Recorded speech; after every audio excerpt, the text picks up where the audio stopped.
places? Have you traveled? Well, here's where we wanted to go right now, to a place people have encountered before, and viewers might have heard the name of the world experience architect girl. Hmm. This is a woman who lives on another world. She's really sort of like being, she lives on her high dimension world, and she looks in on us and says hello. And one of the things she wanted to give us a little reminder today was how you create a sub-God energy, like a higher level group consciousness that can help govern the world you're in, help drive you along. And you talk about, how did we get together? How did I feel the moment to send you a little link of a reach out to you? Because I was picking up on some of that energy from above. It was almost like saying, this would be a good moment to do something fun. This would be a good moment to do something enjoyable. And just to help pick up a resident of a world that lives like that, it's like linking up with someone who's in her own meditation room. Hmm. And what are our first impressions when we start to just pick her up, like in our own world, in our own meditation room? What's it like picking up with her? What impressions do we get?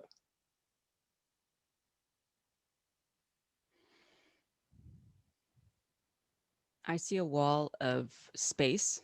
I see very Hmm. simple lines, very clean, almost like a like compartment, Hmm. very Hmm. austere. Yeah, there's not much furniture there. Mm-mm. They don't use a lot. It's a dual purpose room. I That would, don't think it's just a meditation room. well, we don't understand meditation very well. They'd see it more as a sort of astral spaceport, whereas we call meditation sitting a little high. I like that. I really like that. That's the jumping off spot.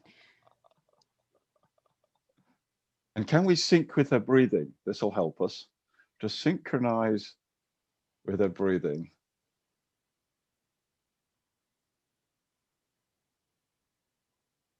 And you see, for her, when she synchronizes us, she has to start breathing a bit quicker, and we have to start breathing a lot slower.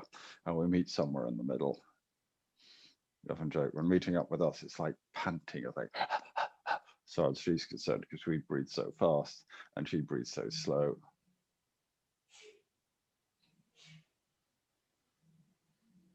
She's been sitting there waiting. And how happy does she normally feel? What's that like? I hate that word. Okay. Let me not say I hate happy. Happy is not the goal.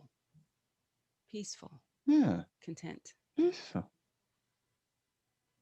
And amongst all that peacefulness, what's it like for her in her world when that group consciousness, that higher group consciousness, gives her a little nudge and energizes her to do something?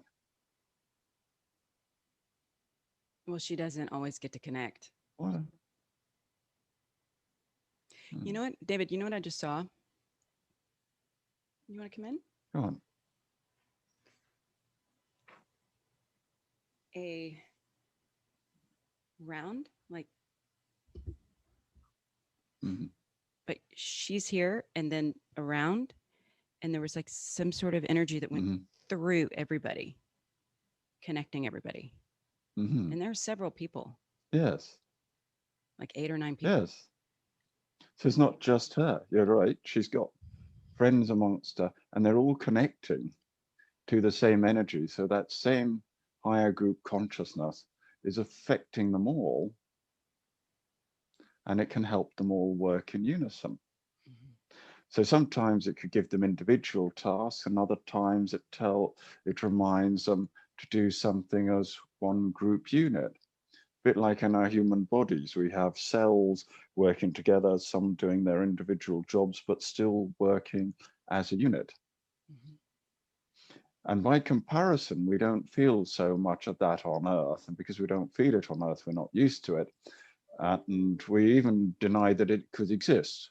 Well, that's why it's useful sometimes to start to visit other worlds and see how every other advanced world have got this up and running. And because we are also visitors from advanced worlds coming here to Earth, try and help the place out, we can bring that awareness and understanding into this Earth and introduce it here.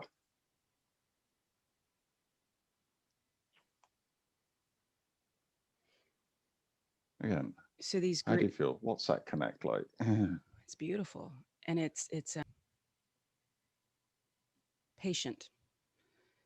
But people, but these are coming. It's like the group gets bigger, and then it gets a little bit smaller, and it's almost like touching Yeah, base, grabbing it, and going. yes. And it's a beautiful thing. It gives people the energy to do something they'd like to do. Hmm. It unconditionally offers people the energy to do something they're going to enjoy. And you can take it if you want, but you don't have to. But people like taking it because it's more fun than blocking yourself out and not being in the flow.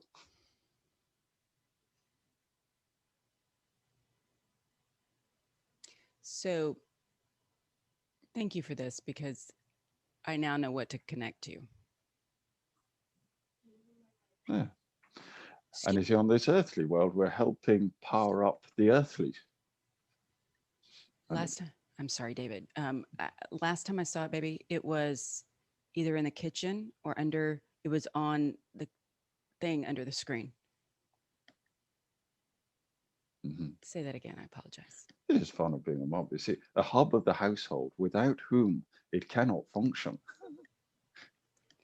It can function. I've got a very husband.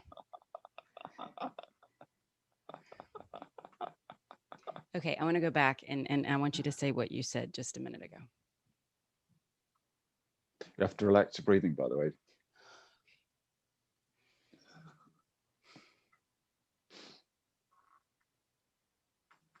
That's better. Thank Mhm. So we're connecting into this and noticing how on this earthly world, we're helping power up the earthly group consciousness at a higher level or sub God energy, whatever you want to call it, that helps people have a better sense of how to cooperate with each other because, in fact, we're all part of the same greater being. you. Hmm. And that's something you can sense and feel right now. Do describe it to people so they get your take on it. Well, it is really seeing the filters. It is really all of a sudden I could see the Mm, filters and the filters of expectation and the filters of it's about creating the timeline, the highest good. It is mhm, when we hide behind or we maintain these ideas of good and bad, mhm. then you're actually creating that outcome. So, for example, Yes. say someone voted for this person and the other person got in, or vice versa, Mm, you may find that subconsciously you're wanting that person to not do well. Well, you're creating that timeline. yeah, And so, in releasing yes. that, and that's what this energy is doing, is it's allowing me to see this. And it's like, ultimately, you just want the best for everybody. And so, why not Yeah, hold that space of endless possibilities? yes. And so I don't know if I answered Yes. the question, but that's what was happening in here. Yes.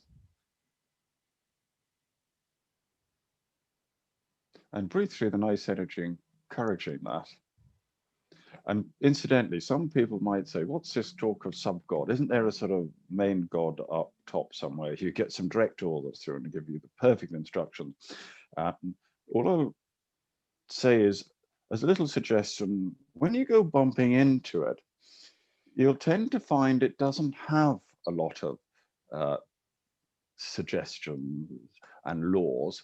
It actually acts in a very simple way of, it just wants to know itself and it creates living forms, which we then get to experience being, with the suggestion of, can they look back at what's created them and help feed into it? But beyond that, it doesn't really say a lot, and it lets the detail be developed at lower levels. And that's what we experience here. We get to create the details, we get to run experiments to see what works and what doesn't. And that's where we're in a layer of experimentation. And that's also why a sort of a greater central God thing doesn't want to limit us too much. It wants to see what we do, because its creations are being inventive. We are here to be inventive and try stuff out. How does that feel as I describe it? Perfect. I see it as a big body that actually Mm-hmm. energetically feeds the rest of it. Mm-hmm. It's the go. It's Yes. that Mm-hmm. the life that is Mm-hmm. imbued in everything. Mm-hmm. And so, Mm-hmm. was it you or someone else that said there's no personality there? I mean, it's like it's not a personality. It's not a Well, we should go there in the future, but in the meantime, if you do go exploring it, you will find that it lacks most of what we call earthly personality. yeah, So, what we but it's not to say recognize. there's nothing. There's not nothing, but it's not like us, or the human form that's talking now. I don't want to say us, because we're experiencing being humans now. We're going into our respective personalities of Kerry and David. We're experiencing them. So it's not like Kerry and David, but Kerry and David can look at it Mhm. and they can see it for what it is.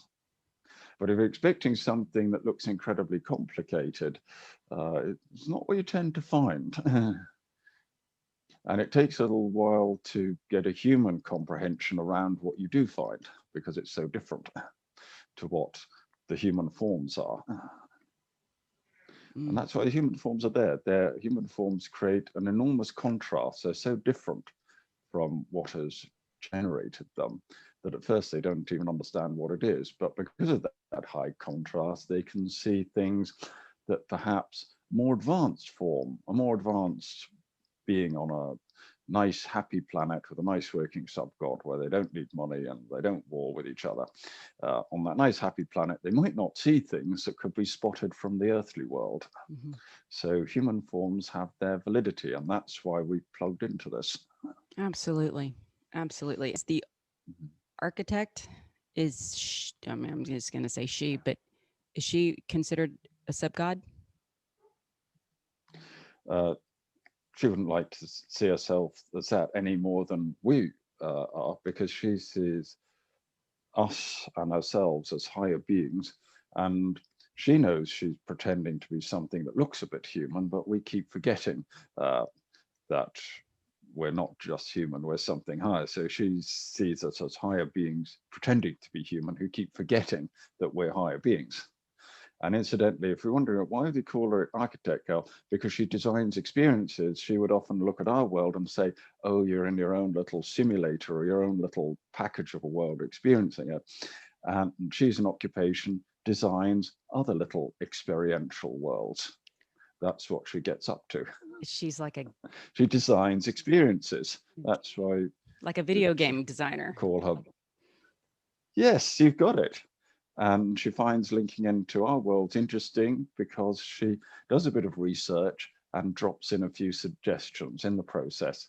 It's like hanging out with her buddies, helping them do what they're up to, and also finding a few creative ideas for the worlds she generates.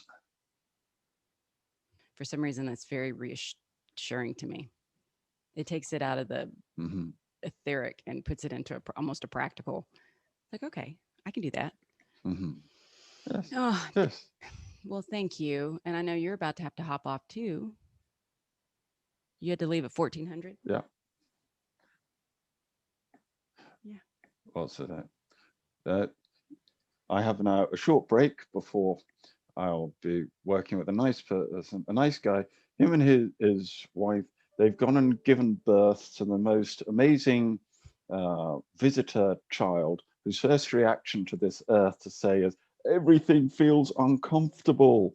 Don't even put clothes on me. Oh, this is horrible here. Why did I come here? I can't remember why I wanted to do this, but it feels awful. Oh, So they're busy nursing this little infant. Oh, but they're really connected people, so it couldn't have better parents uh, with which to come through and get plugged into this world. So that's what I'll be working with next, and I look forward to doing that shortly. It's been a pleasure. Thank you for organizing your show, oh, David, thank you and for. little wave for Tiffany, who's here in spirit, but not physically. She is, and we were playing with how to get her here. And she'd asked me, she said, ask him if it's okay if Mm, I come on the show. I said, well, it's always, I can already tell you, he would love to have that. And, but she wasn't sure she'd be able to get here this mhm, early. And in Zoom, we're finding that oftentimes, and I don't know if it's my 12-year-old said, oh, mom, it's the way you have it set. But it, if we talk at the same time, it'll blank one person out. So if I say, uh-huh, then I don't hear what you're saying, when we play it mhm, back. So having multiple people on Zoom is tough. And so Tiffany and I like to try to be in the mhm. same room, and I'm in the middle Uh-huh. of a yeah. So anyway, so that was, and it just sort of all came in. And yesterday I was just exhausted. I went to bed last night at 8:30. I was so tired. And Mm, but anyway, but I appreciate your friendship, and I appreciate you reaching out. And you have no idea how, what a beautiful reminder this mhm, is. And the work you do is so mhm, just simple yet not mind blowing, and it's just incredible. So for folks, you do one-on-ones. I want to plug you. You do one-on-ones. I'll list mhm. his books. He has some phenomenal Do books. one-on-ones. Hmm. And he can Zoom. Teach people how to do this. Hmm. We do it by Zoom so you can work anywhere in the world. And all we have to do is match up the time zones to something reasonable. And then we work away. And what we do is we chat and we practice how to work the energy systems in the human bodies. And as we get the energy systems working better in a tangible way that you can feel, your clairvoyance switches on, and you can start to get your consciousness beyond the little human box and explore other worlds and say hello to some other friends you've got out there. And if you want to find me on a website, look for a website called greatsimulator.com. That's GREATSIMULATOR.com. And it's called that because, in fact, we're living in a simulation of an idea of what would it be like to create a place called Earth? Exactly. So here we are. We're in a simulation here, and what we do is we teach people how to step out of that, get beyond the veil, so you can change the script and bring some new energies and ideas into this world and transform it, make it better, make it do funky new things. And that's just part of what he does. He also can introduce you to different aspects of yourself, and he speaks in your book. You talk about and talking to a school way. And what year is the school in the future? The kids. Oh, you're talking about there's we also are part of the homework of what I'd loosely call a school of spiritual studies or psychic studies that seem to have got set up in a desert part of California in our future. And the kids there learn all of these skills in their early education. These are the life skills they grow up with. They don't have to spend so long in maths class because they can download a lot of the ability and therefore just practice it rather more briefly than you'd have to do in an earthly world. So they get to do a lot of very spiritual skills, and we're often their homework. And they like to say hello to us because we're interactives here, and anyone else who practice can be interactive with them. And we look at what they're up to, and they look at what they're doing. And by sharing and understanding what we're up to, we exchange skills, we exchange abilities. And if anything, they're helping generate their own future by getting their forebearers, they'd see us as the ancestors. They're helping Living. teach the ancestors in some skills. So when they finally get born, everything's nicely set up. Yeah, I like that. I like that world. I may release parts of one of our Mhm. sessions if that's okay. I mean, Yeah. just the one where you took me Mm, to mother a version of myself in a different world. mm. That was cool. See, you Yes, probably don't even yes. remember that. There's there there are many versions of us, and it's fun to meet them. But that would be another show again to have a look at some of the ones on other incarnations, the ones who are interactive. You can have a chat with the ones who aren't interactive. You can see, but they're sort of less communicative. And also, there's some parallel versions of ourselves, and you can see what the alternative versions of you get up to. And we looked at a few of them, from the sort of very nice, happy ones, even ones who tried nuclear Armageddon versions of Earth, which actually kills so many people. When we go looking at that, you find you've often had to be reborn again in the nuclear aftermath some years later after the radiation had died down. So there are quite a few versions, and we can get to say that them all. So reach out to him, and I'll put all your links and the links to your books and everything. I mean, it's just Mm. wonderful. So thank you, David. Yeah, that's kind of just some experienced architect girl one was linking up with me when I was cutting the beautiful weekend of my mother's grass and trimming back hedges. And she's looking in a sort of horror and saying, "You're living in a world where you don't have a relationship with plants, that at least you can agree who's going to grow what. So now you're slaughtering the plants, Oh God, mowing the grass, chopping the hedges, because you haven't found a better way of interacting yet." And I felt very guilty. I kill plants. I mean, I have a lot that are alive, but it's yeah, and I always know that like a ripple. It's like, oh gosh, don't let her take you home. But I'm getting better. I'm getting better. Funny. Now I'm going to feel There guilty. we are. It's been a pleasure, Kerry. Mwah. Give your love to my wife. All right. I love to you. Thank you. There we Bye go. bye. See you later, Bye. David.